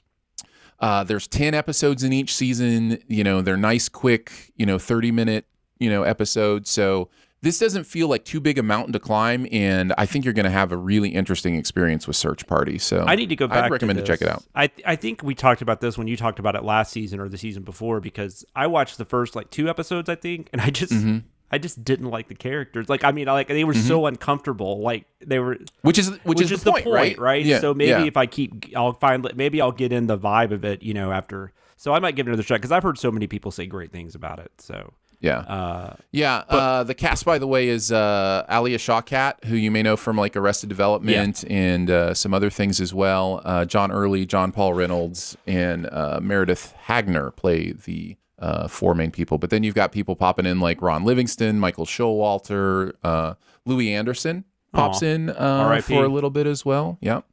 And as mentioned, Jeff Goldblum in this season. So let's go back to Archer, because I quit watching Archer around the 6th or 7th season. So wait, so you're telling me he wakes up from a coma and all those individual seasons where they were spoiler alert, yes. Oh, that's hilarious. I can't believe they did that. That's like Dallas. Yeah. That's like Bobby in amazing. the shower. Oh yeah, my it's amazing. God.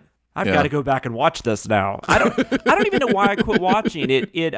Well, this is kind of silly, but and now it's on Hulu. But it went from FX to FXX, and we didn't have FXX in HD for some reason. And so that was part of it. And then I was like, well, I'll just wait till it's on a streamer. I can watch it in HD, because watching non-HD on an HD TV sucks. Yeah. So I don't know. I don't even get why there's non-HD channels. I have no idea. It's been out for long enough, isn't it? Yeah, those middle seasons is where I lost it as well. It dropped off in. It wasn't. Yeah, I still liked it, but I just quit watching it. Yeah. Now I got to go back. I got to see how this happens. That's awesome. It was kind of cool. It was the only possible thing to do at that point after they kind of went, theme seasons there for a while. Well, I thought they were going to end it, but then I feel like it's been renewed again. I feel like they're still going to be. Oh yeah, no, it's still going. Yeah. It's still going. Yeah. Yeah, totally. So I think that means we get to end with you, Jonathan. Cool. I just got around to watching. I don't think it's been out that long on Netflix. I feel like it came out in 2022, so it's probably in the last couple weeks. But it's a show on Netflix called Archive 81, which oddly enough, somebody on Twitter was asking me if I had watched this yet, and I had literally just started watching it that day or something. But I think it's 8 episodes, and they are 48, 50 minutes or whatever. But I still got through it pretty quick. And it's one of those shows where, well, I guess I'll talk a little bit about the show first. This was a show that Rebecca Sonnenschein, who was behind Vampire Diaries and The Boys, and James Wan, I guess everybody knows who James Wan is. They're executive producers on this show. And it's 8 episodes. It's about this guy. I'm probably going to screw this up. The actor is Mamoudou Athie. He was in The Front Runner. He was also on The Get Down. I had never seen him in anything before because I hadn't. But those are the most popular things I saw that he had been in. The Get Down, was that the Baz Luhrmann? I think so. Yeah, show? I think so. Yeah. But I saw that. He plays a conservator, which I always find a really interesting job. People he takes old film or videotapes or cassettes, and he tries to save them and restore them. I've always thought that was a really cool job to have. He works for this museum, And this guy played by Martin Donovan, who's been in like everything. You probably most recently saw him in Tenet. But he shows up and says they want to hire him. He has this like company that they can't, like the guy can't even research online. Like they seem to not even exist. And he's got a set of tapes at this house in the Catskills that he wants the main character to go to, and he wants him to store all these tapes. And the tapes end up being all this filmmaker was making it was a PhD dissertation that she's working on, and it's about this apartment building called the Visser that there was a mysterious fire there, and a bunch of people died, and so on and so forth. And then she's also got some stuff. There's reasons like why she specifically chose the Visser and all that kind of stuff. And so it's just basically, it ends up kind of being like, and then pretty quickly, like he realizes like it wasn't by accident that he was asked to do this. Like it was purposeful that they went after him and wanted him to be involved in this. And so it's very much, I don't want to say much more because it's very much tied up in the mystery of everything and what's going on at the Visser, what's going on in the present.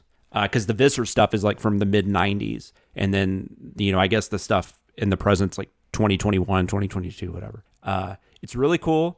If you're going to watch it, just be prepared that you're going to be sitting in front of your TV for a while, because every episode, it's like 24. It's like every episode ends and you're just like, well, I have to see what happens now. It's really, really good at that. I didn't think it was great. I think it definitely, when you find out everything, I mean, there might be a little bit that didn't hit me as well as I would have liked, but it's a really cool show. It's got some pretty, also, I noticed that Justin Benson and Aaron Moorhead, the people behind the Endless, they direct a few episodes, and they're involved somewhat. The writing's really good. I love the acting. I love this main actor. And like I said, I might go check out The Get Down or some of these other movies because I like him a lot. But it's just, I don't know, it's a really cool show. So I thought I'd mention that. Archive 81. It's on Netflix. So Nice. Archive 81 on Netflix. Search Party is on HBO Max, and Scream 3 is on Stars. Or you can rent it if you want to, like Ian did.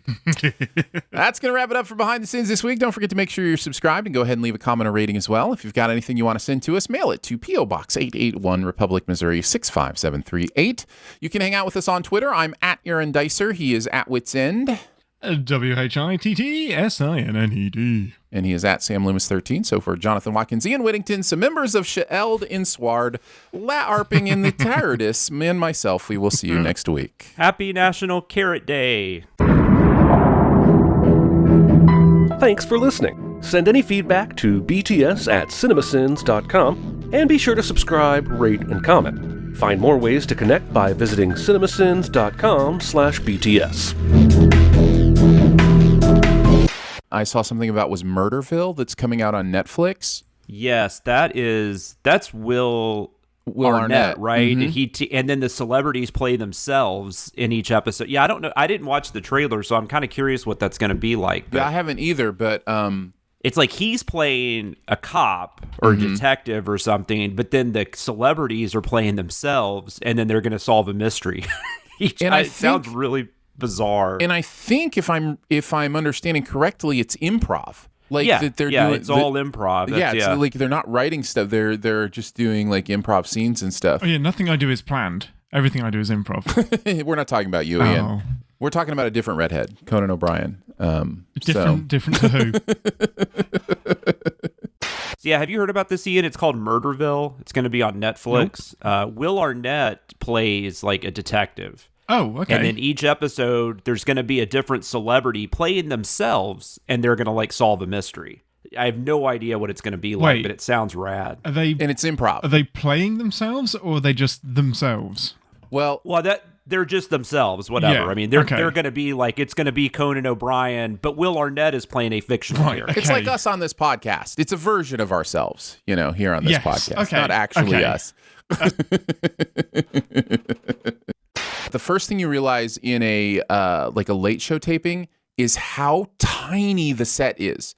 They do so much to make it feel like a bigger space and a bigger area, and you go in there and it's just like a little box, and they just move stuff around, and it's wild. It's just being in that space is really interesting. The other thing you learn if you're 6'6" is they have very specific ideas of where they want you to sit during the live taping. Right at the back. Yeah. The problem is, like, one of my favorite bits was how much shit they gave the host, whether it was Clive Anderson or Your American Man, whatever his name was. Drew Carey. Yes. Your American Man. The worst experience I ever had at one, I don't think is an atypical experience. I think it's kind of part of the thing when you go do those sitcoms sometimes. And it wasn't bad because the sitcom was hard to watch or bad or whatever. I mean, it was Tim Allen's latest show, Last Man Standing. Is that what it's called? Last Man Standing. So we went and saw a taping of that, and it's forever. It just goes on. Like, you're there for 4 hours sitting in those uncomfortable chairs as they, tape all the scenes or whatever. And then, like, halfway through, they're like, hey, we brought in pizza. And they, like, send pizza down the row, like, just gross multi-handed pizza. Yes, there's no plate. Yes. It's just past this slice down to the end. Yep. You do not want to be at the end of that row. No.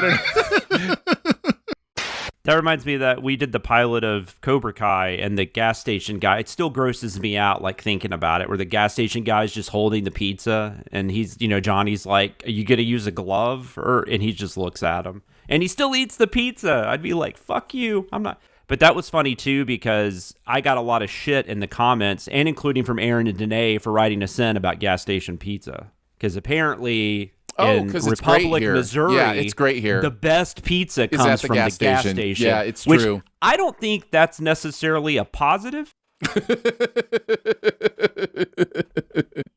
They have gas stations and they have CC's. That's all they have in Republic. Why didn't you take me to get gas station pizza when I was over there? I don't remember this. We'll get you some Casey's. Okay. We'll get you some Casey's breakfast pizza. They have incredible breakfast pizza. Oh, now that's dumb. Like, no, that's not pizza. That's some bullshit. Are you opposed to fruit pizzas as well? Pizza's only for tomato sauce, right? Is that what you're saying? No, I do like the when I was a kid, we had Mr. Gaddy's, which essentially is like just kind of a better version of CC's. Mm-hmm.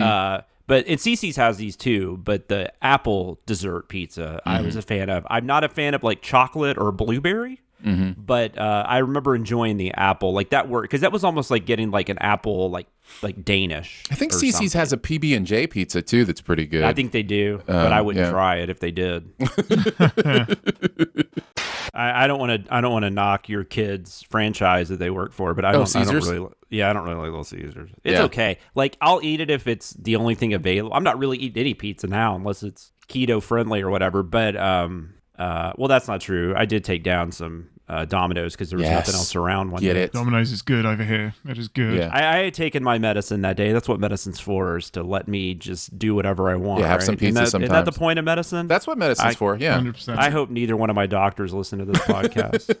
No, you're not wrong about Little Caesars. And Little Caesars is probably the worst pizza the next day. It does not age well at all. You're not reheating Little Caesars. Like, whatever, if we get it, whatever we don't eat, we throw away immediately. How do you reheat your pizza? I do it in the oven. Yeah, if you want to do it good, you got to do it in the oven. Have you tried the upside down griddle pan method? I don't even know what that is. I don't even know what that is. So never heard of this. It's like a frying pan, but it's called a griddle because it has... I think I have a griddle pan, but I don't know that I've used it for pizza. So it has bumps along the bottom. That's it. Mm-hmm. So you get the pizza, you turn it upside down, a little bit of oil on the pan, and then just fry it. Just cook it like that. With the cheese down? Uh-huh. Well, isn't it all just going to melt onto the Nope, because you're cooking it on a low heat. Really, really low heat. You're low heat. You're putting oil down so it doesn't stick. And then when the cheese starts to melt, that's when you flip it and you turn it over. And then it will heat. But what is the the griddle pan normally used for? Like pancakes? Yes. No, it'd be horrible for pancakes. Sorry. American pancakes, it would be fine. English pancakes, no, because English pancakes are like crepes. So they're really thin. But you might get away with it with American pancakes that are thicker. When we go down to Orlando in April, we need to go to De Leon Springs. They have a place there that has griddles built into the table, or I don't know if you call them griddles or whatever. Yeah. And you just make your own pancakes and bacon and that kind of stuff. They bring it out, and it is so delicious. Their batter is amazing, and it's at this natural hot spring that you can swim in as well. I don't know in April if we'd want to do that. Let's do it. Do we get to do the Galaxy thing? Is this the one with Galaxy's the Star Wars No, stuff? that's Star Wars. So Star Wars Galaxy is at Hollywood. That's at Hollywood Studios. Okay. So Disney has 4 parks. So Disney is one of those, like, if you're trying to hit everything as cheaply as possible, you probably need a 2-day hopper. And because really, you can do Animal Kingdom pretty quickly. But and Epcot. I mean, the main thing about Epcot is the food. Yeah. The food at Epcot is, because they have the countries. You should go eat England and see how you like it there. No, pizza was invented in China. Oh, was it? A lot of people don't know that.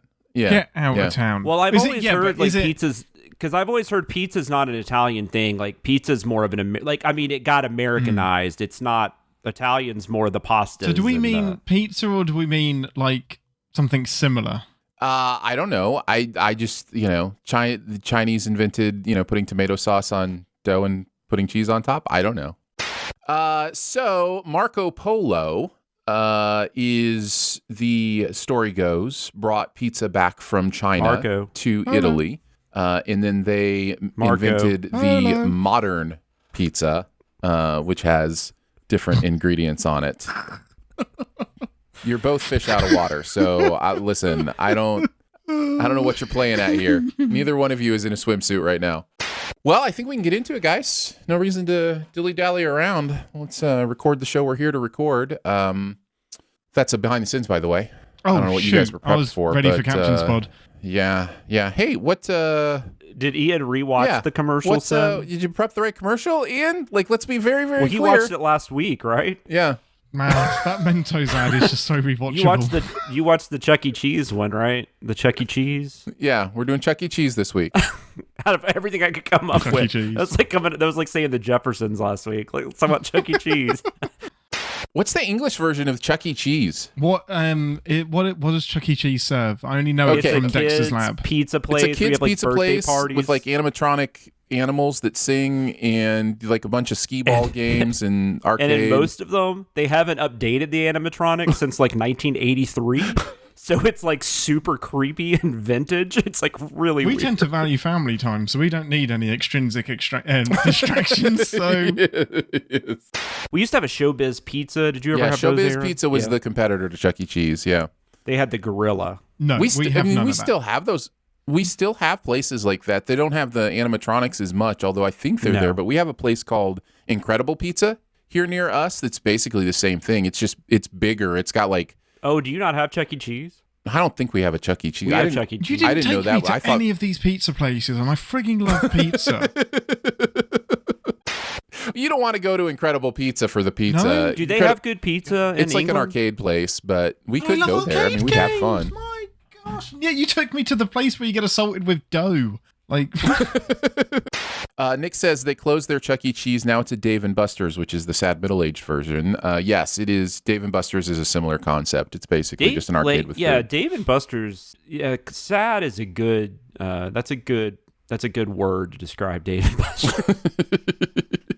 I mean, we did take our Sin Week people to Dave & Buster's last time we had Sin Week, so we should probably not rag on it too much. The Dave & Buster's was an interesting time because we were right on the precipice of everybody taking the pandemic seriously. Like, it was just like right before like the NBA shut down like the next day. They had just shut the NBA down and that stuff. day? I remember, because the only thing that was playing sports-wise was like an MMA fight in like China or something. Or not China, but like another country. And so they had like staff members like spraying everything down and wiping everything down all day. And it's like all the stuff we know now about like how COVID is spread, like that really has very little to do with it. It's more just about breathing the same air as somebody. Yeah, there was a 3-hour queue to get into my shop the day it reopened. We sold paint. How much do you need paint in a pandemic, honestly? You don't. I mean, it's just actually, I bet it was just getting out. The point, they did. But that's the yes, it was about getting out and about redecorating, but priorities, people. What's also sad, though, is just how long this has been going on, and you see that when you go in a gas station or something, and the stand right here stickers are like faded and torn. It's like, this is how long we've been in this, that things need refreshing. We're getting to the worn down part of the post-apocalypse, right? Like you see in the movies, like it's like that, 20 years later kind of thing, and all the apocalypse stuff is faded and whatever. Yeah. Hey, can someone, before we have to go though, I really want to know what the hell an NFT is, because I see conversation about this constantly. I have no idea what it is. I've tried to look it up and I get more confused. All right, I'll do my best, and you can ask me questions. It stands for non-fungible token. I know that Basically, it is a digital piece of art. Could be video, JPEG, GIF, whatever. And the idea is it's literally ownership of that digital art. Now, you could say, well, can't somebody else just download the exact same thing? Yes, that's not the point, though. The point is because it's based on... what is it called? Blockchain, which is what Bitcoin is based on. This idea of completely unique, randomized, provable, tokens. That's what non-fungible token means. It means it's like a provable, this will always be this thing. You actually have direct, authentic ownership of this thing from the person who sold it, to you or who created it. And then you could in turn sell it if you wanted to. Correct. And you're selling the original as opposed to just a copy. Yeah. So why do people get mad about it then? People get mad about it because it's silly. Because it's like it's one of those things where it's like, what are you really buying? You're just buying bragging rights, basically. You're not actually buying a piece of art. You're buying the bragging rights, you're not hurting anybody. Sure. Yeah. This Wordle thing, man, people get irritated about that. I think it's fun. Just let people enjoy what they enjoy. Wordle's great. I might quit tweeting mine out. But I thought it was fun. I got it on 2 one day, and I'm like, I'm sharing this. Like, it's no more dumb than BeatStar. Yeah, but I don't tweet my BeatStar scores either, though. I leave those for my friends. Yeah, if you didn't have our group, you might. No, I wouldn't. That's not what I do.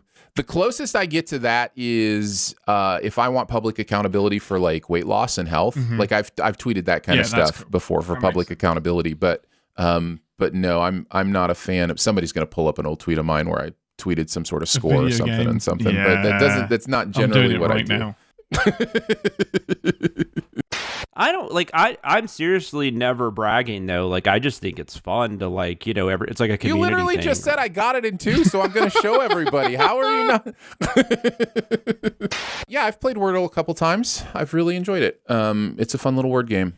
I like it a lot. I made fun on Twitter of the idea of people just sharing those boxes with no context, because for people who don't know what Wordle is. Like I think I used the GIF from Arrival where they're trying to figure out what the heptapods are saying. So good. I know so many random things because of crosswords too, because they have those common clues, and so you just eventually you learn them. Yeah, you absolutely know that ABBA broke up or something bizarre. Well, ABBA's a good one. ABBA is a good crossword clue. You'll see that one. Like everybody knows the Thin Man dog, even if they've never seen a Thin Man movie. They know right. Nick and Nora's dog. Are you having internet issues, Ian? You're kind of choking every once in a while. I have no idea why. I shouldn't be. Nothing has changed. Okay. Okay. We'll just see how it goes. That's always fun. Yeah, that's great for a live recording, isn't it? Oh my God, that was creepy. We got like half a laugh because he froze again. What is? Am I freezing a lot? Oh gosh, dang it! What? Yeah, you are. You're having some sort of either internet or RAM issues. I'm not sure which it is. It could be RAM. Or there's a demon. I mean, the demon is most likely. Great. Editing's going to be fun this week. It's going to be, but at least it's your audio. I mean, it's on your end. You're fine. Oh yeah, that's true. You guys just stop acknowledging my silence and we'll be okay. That's right. We'll do it. That's what we'll do. I love the chat giving me shit for getting the intros right last week. this week. Thanks, guys. I can do my job. Great. I'm glad that's the thing the public judges me for. All you hear, Ian, is, man, you sure messed it up last week, buddy. that's not the well done for this week. It's, no, man, it's fucked that up, didn't you, Ian? Ian has really been enjoying your major congratulations and appropriate celebration of him getting the segment intros right this week. So thank you for that. He didn't take that in any way as an insult on his job last week. We we just did some new ones of those for Recotopia, and it's the first time I've been the one to put them together. It's interesting when you're putting them together because you hear like the whole quotes and you're trying to make them compact or whatever, and it almost like you become like ear blind to if it really sounds okay or what. Like when I presented those to you guys and was like, hey, do these sound okay? I was genuinely asking like, are these good? Because I don't know after listening to them for so long, you know, kind of thing. But they do a thing too, or which I don't know. Do these people know what Recotopia is? But I guess they will soon. Yes, these people should know because there's a Discord channel. Jeremy announced it on Discord and on Twitter. So I forgot to pay attention to that again when I was listening, though. I never can. Like it just, even if I did pay attention to it, I'm not sure I would catch it half the time. I spent like an extra 15 minutes getting it right, and I still wasn't totally convinced this week that I got it right. The real question is, at what point do we start the show? Let's do that now. No, wait. Welcome to Behind the Sins. Yes, Ian? Nothing. How can I help you? No, carry on. Okay.